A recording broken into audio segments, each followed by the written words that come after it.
당신은 누구입니까? 라고 이 질문을 하면 여러분은 어떻게 대답합니까?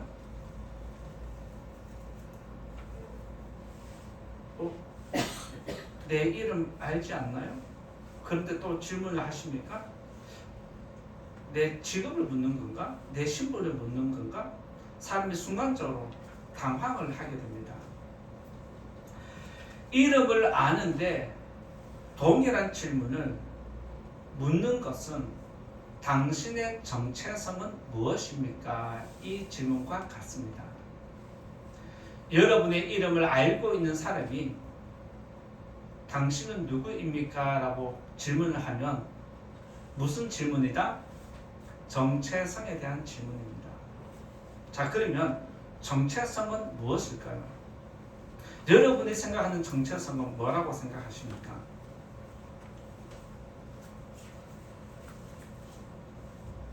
정체성은 존재의 본질을 묻는 질문입니다. 정체성은 존재의 본질을 묻는 질문인데 이게 뭐냐면 당신이 존재하는 이유가 무엇입니까? 이걸 다른 말로 좀 쉽게 얘기하면 당신이 살아가는 이유가 무엇입니까? 이 질문이 정체성을 묻는 것입니다. 존재에 대한 질문은 철학에서 많이 사용되는 이야기입니다. 요한복음을 기록한 사도 요한은 철학적인 사고를 가진 제자였습니다. 그래서 철학적인 사고를 가지고 있는 사람은 사복음서 중에서 더 좋아하는 것이 있다면 요한복음을 더 좋아하고 마음이 끌리게 되어 있습니다.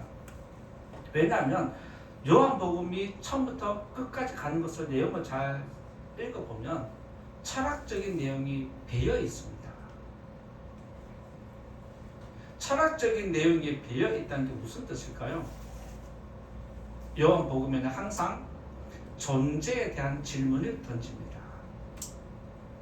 그래서 요한복음 1장을 시작할 때도 태초에 말씀이 계신다는 창세기 1장 1절의 말씀을 인용하면서 예수님의 존재가 어떤 존재였는지 태초부터 존재하는 분이었다라고 이렇게 시작을 합니다.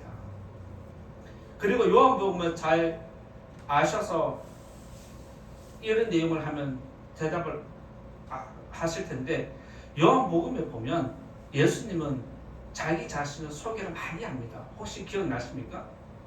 나는 무엇이다. 예를 들면 나는 생명의 떡이다. 나는 생명이다. 나는 빛이다. 나는 선한 목자다. 나는 양의 문이다. 나는 누구다. 나는 누구다. 계속해서 이야기를 스스로 밝혀내는 것이 나의 존재를 예수님 스스로 자기 존재를 밝혀내는 겁니다. 이것은 자신의 정체성을 드러내는 것입니다. 그래서 사도 요한은 요한복음에서 철학적인 내용으로 예수님이 어떤 분인지를 계속해서 들추어내면서 너희들이 필요에 따라서 예수님의 존재를 의지하면 된다라고 알려줍니다. 그래서 철학적인 사고를 가진 사람은 성경을 읽으면 요한복음의 매력을 느끼게 됩니다. 당시에도 정체성에 관한 질문을 주고받는 내용이 나오는데 그가 태어날 때부터 워낙 유명한 사람으로 태어났습니다. 그의 출생이 워낙 신비로워서 당시의 제사장들은 사가랴의 아들 요한이라고 하면 다 기억할 정도로 태어날 때부터 일반적이지 않았던 사람이었습니다. 그리고 그가 이제 성장을 해서 본격적인 사역을 시작을 하는데 이스라엘에 큰 바람을 일으킵니다. 그의 영향력이 얼마나 컸는지 세례 요한이 광야에서 말씀을 전하는데도 불구하고 사람들이 광야로 요한을 찾아가는 모습이 성경에 기록되어 있습니다. 그런데 사람들이 광야까지 요한을 찾아갔으면 잘 왔다, 수고했다, 격려해주고 위로해주면 얼마나 좋습니까? 그런데 자기를 찾아오는 백성들에게 어떤 설교를 하냐면 독사의 자식들아라고 큰 소리를 칩니다. 그러면서 덧붙이는 것이 회개하라는 말씀을 선포합니다.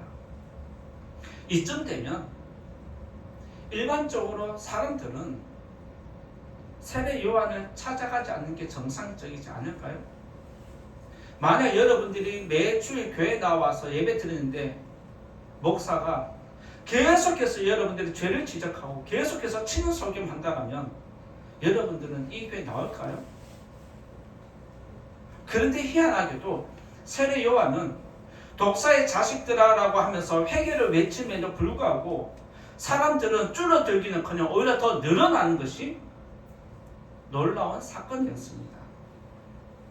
그래서 당시에 종교 지도자들은 요한이 태어날 때부터 특별한 존재인 건 알았지만 그가 어떤 사람인지 한 번 더 명확하게 알아야 되겠다, 이렇게 생각을 해서 사람들을 보냅니다. 그 사람들을 보내서 요한에게 던지는 질문이 너는 누구냐라는 질문입니다. 성도님들은 이 질문 잘 받으신 적 없죠? 그런데 이 질문을 다르게 질문을 아마 받아보신 적 있을 겁니다. 무슨 질문이냐? 너 예수 믿는 사람 맞아? 너 교회 가나? 예수 믿는 사람 맞느냐는 질문과 교회 가느냐라는 것, 너 예수님 믿느냐라는 이 질문이 다르게 이야기를 하면 너는 누구냐라는 이 질문과 같습니다.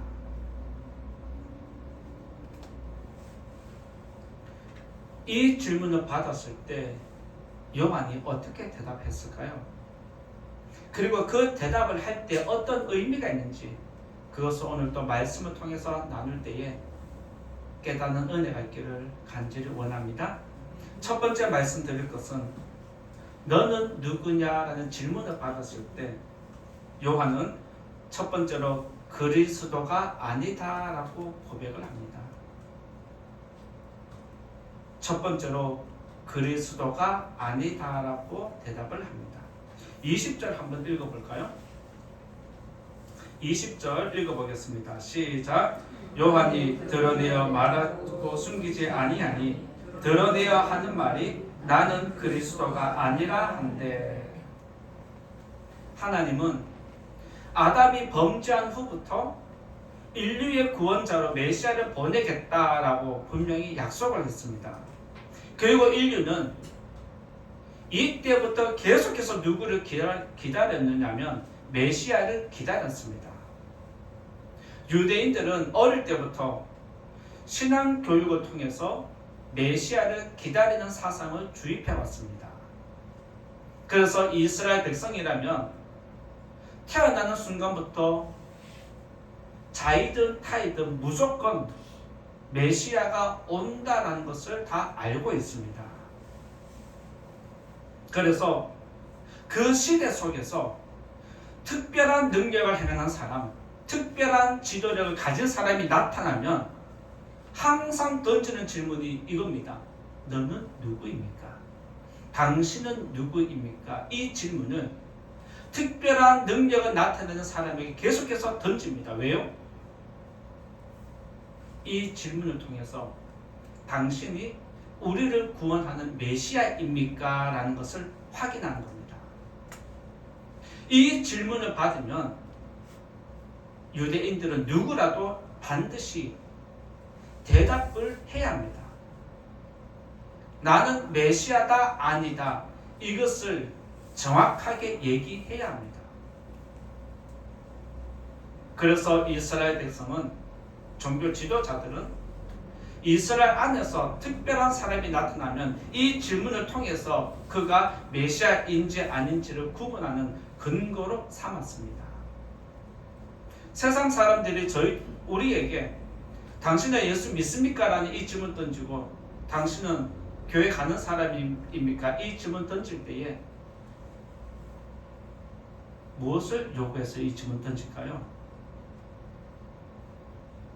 예수 믿으면 그렇게 살면 안 된다.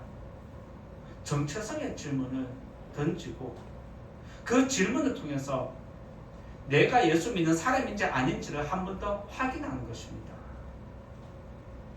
당시의 세례 요한의 능력은 정말 탁월했습니다.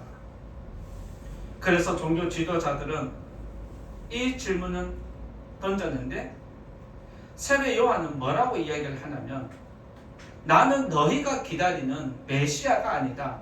나는 너희가 기다리는 그리스도가 아니다라고 자신의 정체성을 분명히 밝힙니다. 그러면서 요한은 나는 나의 길을 가는 사람일 뿐이다 라고 이야기를 합니다. 나는 그리스도가 아니다 이 말은 나는 나에게 주어진 일을 하는 것 뿐이다 이 말과 같습니다. 그런데 당시의 사람들이 아버지의 사역을 지켜본 종교 지도자들은 요한이 출생할 때부터 특별한 능력이 나타났기 때문에 이것으로 끝내는 것이 아니었습니다. 그러면서 한 번 더 질문을 던지는 게 무엇이냐면 21절에 이렇게 질문을 다시 던집니다. 21절을 한번 읽어볼까요? 시작. 또 묻되 그러면 누구냐? 내가 엘리야냐? 이르되 나는 아니라. 또 묻되 내가 그 선지자냐? 대답하되 아니라. 지금 몇 번을 질문하는 겁니까? 질문하고 아닙니다. 질문했는데 아닙니다. 또 질문했는데도 아닙니다 라고 이야기를 합니다. 자, 그러면 종교 지도자들이 메시아가 아니면 끝내면 되잖아요. 돌아서서 가면 됩니다. 그런데 또 질문합니다. 왜요? 그 질문이 당신이 엘리야입니까? 라고 묻습니다. 왜 이 질문을 했을까요?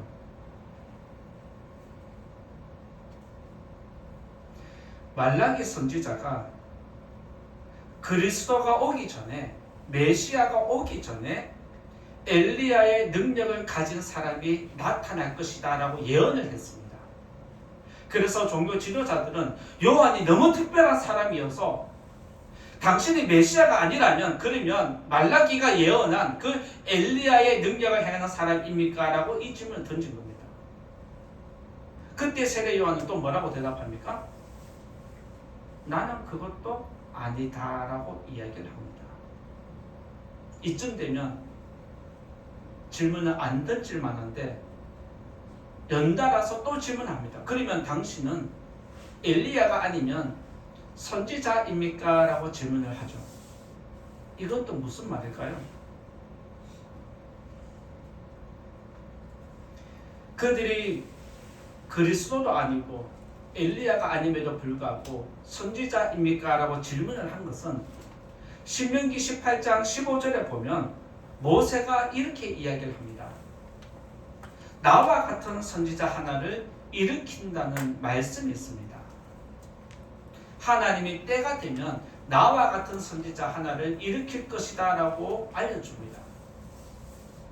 그래서 종교 지도자들은 세례 요한의 능력이 너무 탁월해서 일반적인 사람은 아닌데, 평범한 사람은 아닌데 무엇인가 특별한 능력을 가졌는데 이것도 아니고 저것도 아니니까 그럼 모세와 같은 선지자입니까? 라고 물었을 때 아니다라고 또 그렇게 대답을 합니다. 요한은 그들이 기대하는 것을 다 한순간에 저버렸습니다. 요한은 이 질문을 받았을 때 나는 그리스도가 맞습니다.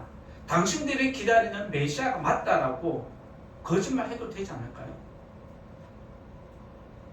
너희가 기다렸던 엘리야의 능력을 가진 사람이다라고 이야기할 수 있지 않을까요? 선지자 중에 특별한 가르침으로 백성을 이끌어갈 지도자라고 말해도 되지 않을까요? 그런데 요한은 거짓으로 자기를 포장하지 않았습니다. 영적인 교만의 죄를 짓지 않았다고 성경이 기록하고 있습니다. 사람은 탁월한 능력을 행하고 모든 사람들이 인정해주고 벌떼같이 몰려들면 자기도 모르게 교만해집니다. 자기도 모르게 어느 순간에 죄를 짓게 됩니다. 이런 유혹이 항상 노출되어 있습니다. 그래서 지금까지 한국 교회에서 또 전 세계에서 능력을 행하고 유명하다 하시는 목사님들 한번 잘 살펴보십시오. 그렇게 높은 자리에 올라가고 그런 영광을 받고 인정을 받고 사람들이 칭송하기 시작하니까 자기도 모르게 무너지는 것을 보게 됩니다. 지금 세례 요한도 종교 지도자들이 사람을 보내면서까지 당신의 특별한 능력이 어디서 나왔는지 묻고 있는 겁니다. 이쯤 되면 세례 요한은 우쭐대고 싶은 마음이 있어서 영적인 교만이 있어서 영광을 받고 싶어서 거짓말 할 수도 있습니다. 그런데 그는 모든 것을 다 덮어버립니다. 요한은 그들의 질문을 받을 때마다 아니다라고 계속해서 대답을 합니다. 이것은 자기를 감추는 것입니다. 그래서 오늘 우리가 읽은 말씀을 보면 다 드러내지 않고 드러내는 것은 이런 거다라고 하는 이유가 그것입니다. 요한은 그리스도는 아니지만 엘리야의 능력을 가진 사람으로서 예수님의 길을 준비하는 그런 사람이었습니다. 그런데도 그는 자기를 드러내지 않습니다. 사람은 가진 것이 없을 때 위험합니다. 만약 여러분들에게 돈이 너무 없다라면 여러분들에게 너무 큰 질병이 감당할 수 없는 사건, 사고가 닥쳐온다라면 위험해집니다. 그런데 이보다 더 위험한 것이 있다라면 성공할 때가 더 위험합니다. 사람들은 성공을 원하지만 성공하고 난 다음에 자기 관리를 못합니다. 그래서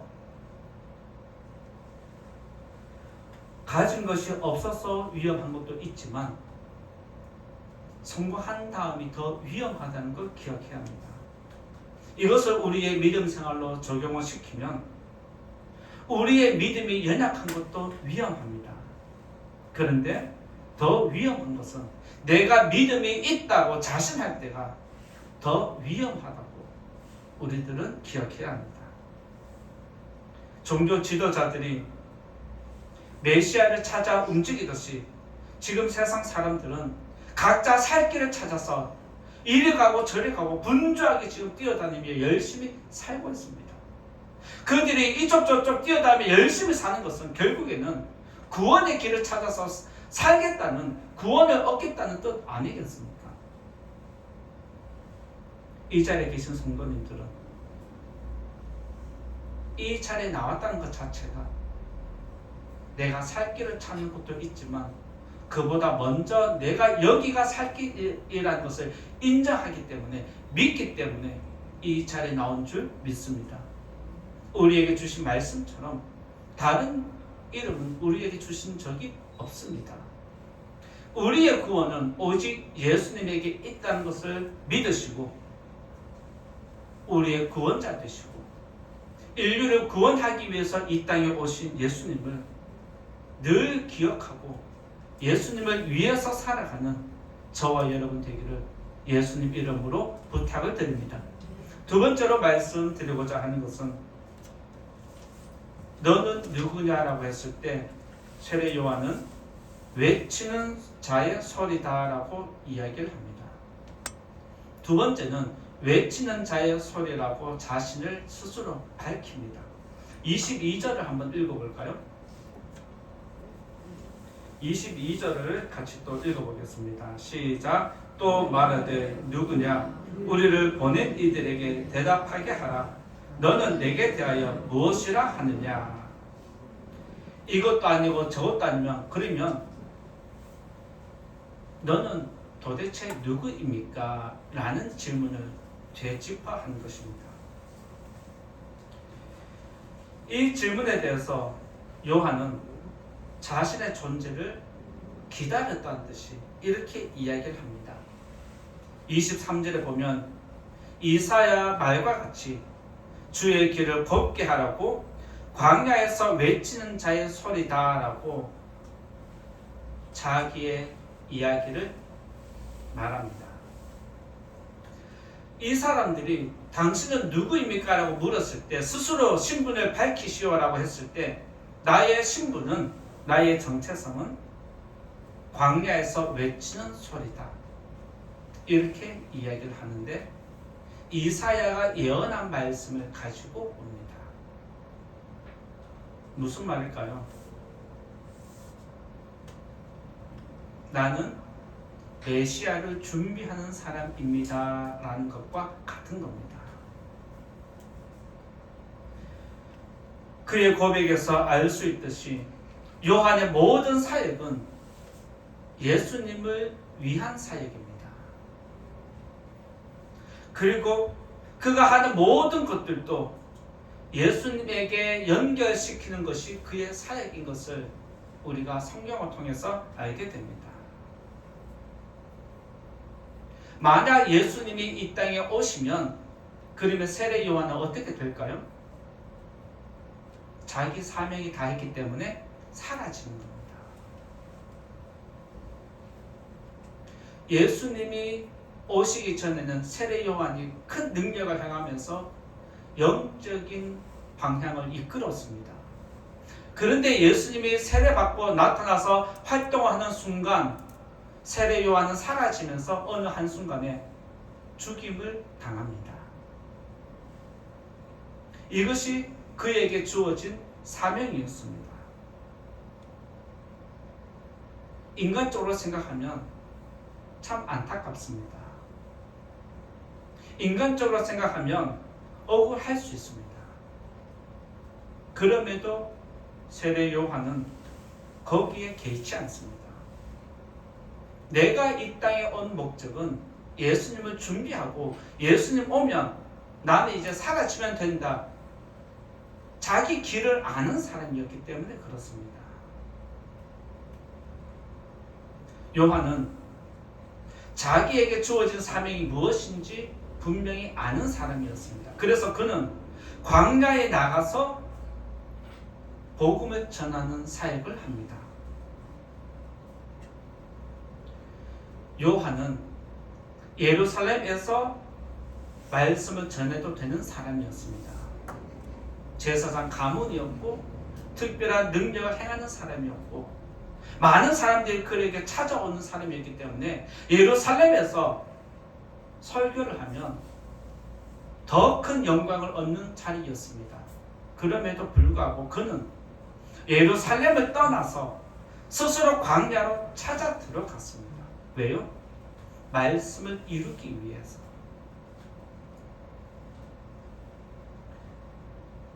이것은 자기 영광을 포기하는 것과 같습니다.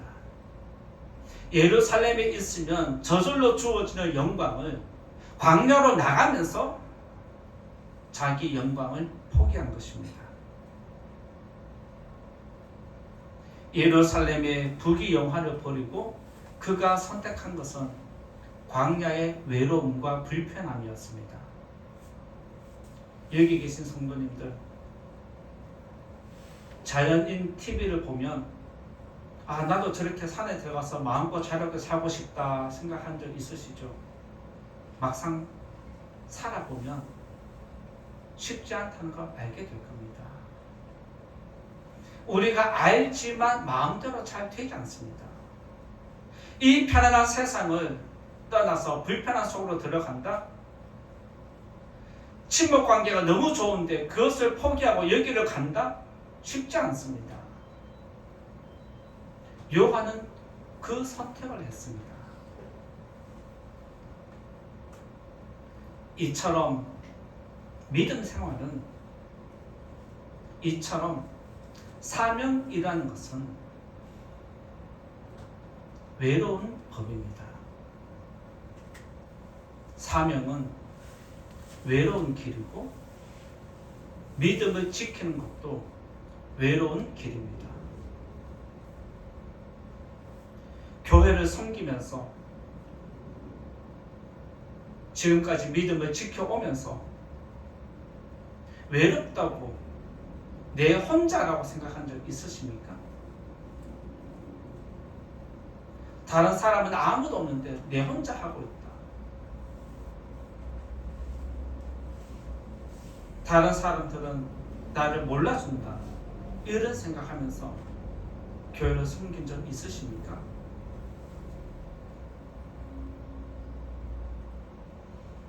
그렇다면 죄송하게도 그 길은 성도님들 각자에게 주신 하나님의 사명입니다. 외롭다는 것은, 내 혼자라는 것은 내가 지금 사명의 길을 잘 가고 있다는 뜻이기도 합니다. 외로움은 하나님을 만나는 접촉점입니다. 그런데 사람들은 외로움이 싫어서 사람들을 만나려고 하고 세상으로 더 깊이 들어가려고 합니다. 그리고 세상의 것으로 사람들을 통해서 외로움을 채우려고 합니다. 그런데 사명을 가진 사람은, 믿음이 있는 사람은 외로울 때, 허전할 때 하나님을 찾습니다. 믿으시기 바랍니다. 이제부터 그렇게 하실 수 있길 바랍니다. 교회 섬길 때에 혼자라고 생각하지 마십시오. 만약 혼자라고 생각을 한다면 내가 지금 사명을 잘 감당하고 있다라고 믿으십시오. 백로는 까마귀 무리에 들어가지 않습니다. 이런 속담이 있는 것처럼 의인은 죄인의 무리에 들어가지 않습니다. 원래 믿음의 길이라는 것이, 사명의 길이라는 것이 알아주는 사람이 없는 길입니다. 예수님도 내가 가는 길은 좁은 문을 들어서는 것이고 좁은 길을 가는 것이다 라고 말씀하셨습니다. 우리의 가는 길 자체가 원래 알아주는 길이 아닙니다. 알아줘도 부정해야 하는 길이 이 길입니다. 만약 여러분들이 누군가 나를 알아주기를 바라면서 무엇인가를 하고 교회를 섬긴다면 여러분은 반드시 시험에 듭니다.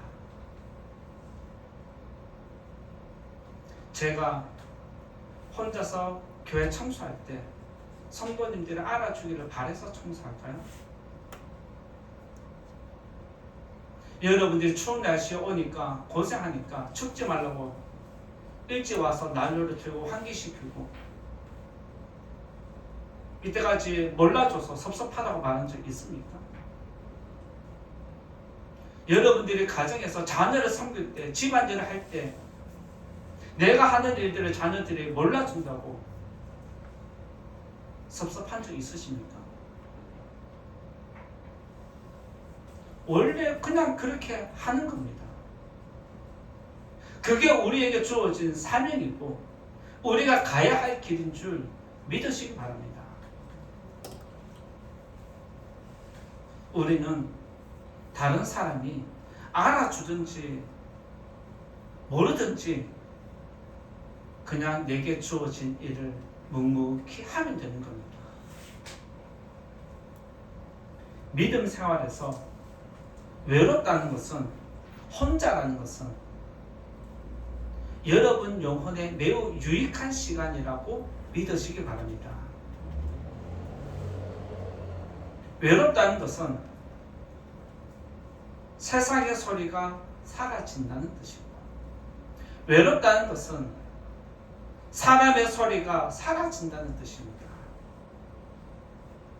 이 말을 반대로 해석을 하면 하나님의 소리를 들을 때가 됐다는 뜻입니다. 세상의 소리가 사라지고 사람이 사라지면 하나님 소리를 들을 때가 됐고 하나님 만날 때가 되었다는 것이 내 혼자라는 외롭다는 뜻입니다. 세상에 있으면 사람의 소리가 들리지만 광야에 나가면 하나님 소리를 들을 수 있습니다. 요한이 광야에 나가서 그리스도의 길을 준비한 것처럼 저와 여러분들도 거룩한 자리를 찾아서 가야 합니다. 우리가 믿음을 지키는 것, 우리의 정체성을 지키는 것, 이것이 바로 광야에서 외치는 소리와 같습니다. 세례 요한은 광야에서 주의 길을 예비했다라면 저와 여러분은 세상에서 거룩한 삶을 통해서 그리스도의 재림을 준비하는 것입니다. 지금 저와 여러분은 그리스도의 재림을 준비하는 것입니다. 이것을 절대로 잊어버리지 마시기 바랍니다. 바라기는 이 자리에 계신 저와 여러분이 세상에서 거룩한 삶으로 주님의 재림을 준비하는 그런 은혜가 있기를 예수님 이름으로 부탁을 드립니다. 세 번째로 말씀드리고자 하는 것은 너는 누구냐라고 했을 때 세례 요한은 세 번째로 아무것도 아니다라고 고백을 합니다. 아무것도 아니다라고 고백을 하는 게 26절과 27절에 있습니다. 26절, 27절 같이 읽어보겠습니다. 시작. 요한이 대답하되 나는 물로 세례를 베풀거니와 너희 가운데 너희가 알지 못하는 한 사람이 섰으니 곧 내 뒤에 오시는 그이라. 나는 그의 신발끈을 풀기도 감당하지 못하겠노라 하더라. 요한은 27절에서 나는 예수님의 신발끈 푸는 것조차도 감당하지 못하는 사람이다 라고 고백을 합니다. 당시의 이스라엘 풍습은 주인이 밖에 나갔다 오면 종은 주인의 신발끈을 푸는 것부터 시작해서 주인의 발을 씻겨주는 것이 그의 사명이었습니다. 그런데 요한은 나는 그 종보다 더 못한 사람이다라고 자기를 낮추고 또 더 낮추는 모습이 나타납니다. 왜 그랬을까요? 왜 그랬을까요? 자신의 존재를 알고 예수님의 존재를 알면 이런 고백이 나오게 됩니다. 여러분이 여러분의 존재를 진실로 다 들여다보고 여러분의 존재 근원을 파악하고 예수님 앞에 서면 초라해집니다. 왜요? 내가 죄인이라는 것을 깨닫게 되는 겁니다. 세례 요한은 나는 죄인인데 어떻게 창조주 하나님의 신발끈을 만질 수 있느냐, 이 이야기를 지금 하는 겁니다. 나는 피조물이고 나는 죄인인데 예수님은 하나님이라는 것을 지금 세례 요한이 알고 있는 겁니다. 그래서 나는 그의 신발끈 푸는 것조차 만지는 것조차 감당할 수 없는 죄인이다라고 고백을 하는 겁니다. 세례 요한은 자기 자신을 이렇게 비참하게 낮추지만 예수님은 세례 요한에 대해서 어떻게 평가를 하느냐면 마태복음 11장 11절에 보면 여자가 낳은 자 중에 세례 요한보다 큰 사람이 없다라고 밝힙니다.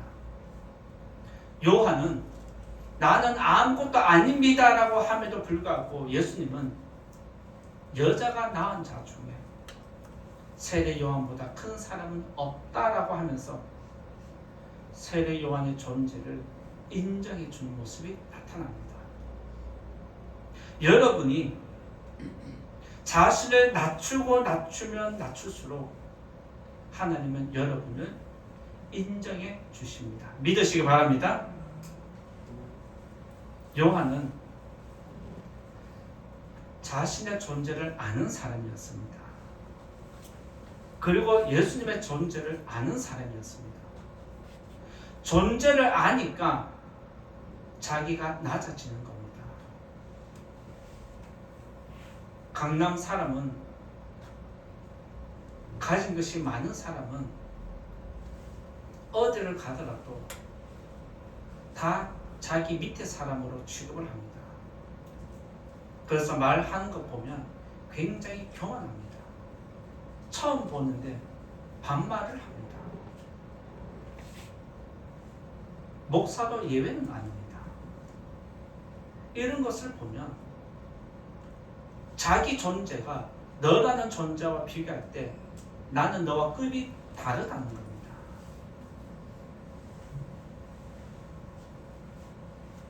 세례 요한도 자기 존재를 알고 예수님의 존재를 알기 때문에 겸손해지는 것을 보게 됩니다. 마찬가지로 하나님 앞에 서는 저와 여러분은 세상에서는 이런 사람이고 저런 사람일지 몰라도 하나님 앞에 나오면, 이 자리에 나오면 다 동일한 죄인이라는 것 기억하시기 바랍니다. 어제 제가 결혼식 갔는데 은퇴하신 선배 목사님이 뭐라고 말씀하시냐면, 목회할 때는 큰 교회 작은 교회 차이가 나서 높낮이가 있는 것 같은데 늙어서 은퇴하고 보니까 큰 교회라도 작은 교회라도 상관이 없더라. 다 똑같더라. 이런 말씀을 하셨습니다. 저와 여러분은 세상에 나가면 높낮이가 있을지 몰라도 교회에 오면 다 똑같은 죄인인 줄 기억하시기 바랍니다. 그래서 죄인은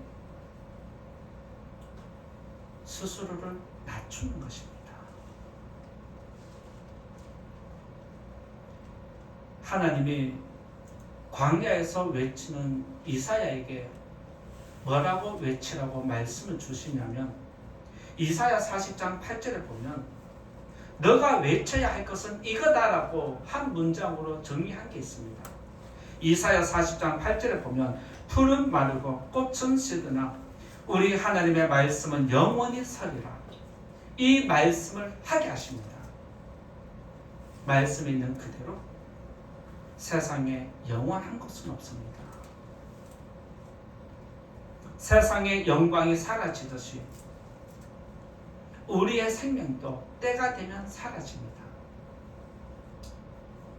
여러분이 세상에서 많은 것을 가졌습니까? 그것도 사라집니다. 여러분이 세상에서 잡은 것 없어서 아쉬움이 있습니까? 때가 되면 어느 순간 하나님이 쥐어주실 겁니다. 세상의 것으로 높아지고 낮아지지 마시고 하나님 앞에서 늘 낮아지는 성도님 되시기를 바랍니다. 이제부터 세상의 헛된 것을 잡으려고 노력하지 마시고 우리의 구원 되시는 예수님을 붙잡는 저와 여러분의 믿음 생활 되기를 예수님 이름으로 축원드립니다. 이제 결론의 말씀 드리고자 합니다. 너는 누구냐라는 질문을 받았을 때 세례 요한은 나는 그리스도가 아니다, 엘리야도 아니다, 선지자도 아니다, 단지 외치는 소리일 뿐이다 이 말은 외치고 사라지는 존재라고 스스로 밝힙니다. 요한은 정체성을 잃어버리지 않고 자기에게 주어진 사명의 길을 묵묵히 걸어간 사람입니다. 마찬가지로 저와 여러분들도 세상에서 성도의 정체성을 잃어버리면 안 됩니다. 성도의 정체성은 무엇입니까? 거룩한 삶입니다. 여러분이 거룩한 삶을 살면 하나님의 영광을 받으시고 주변 사람들이 거룩한 삶을 살도록 따라옵니다. 이것을 기억하시고 외로운 길을 걸어갈 때 하나님의 위로와 큰 능력이 여러분들과 함께 하시기를 예수님 이름으로 축원드립니다. 말씀 생각하면서 같이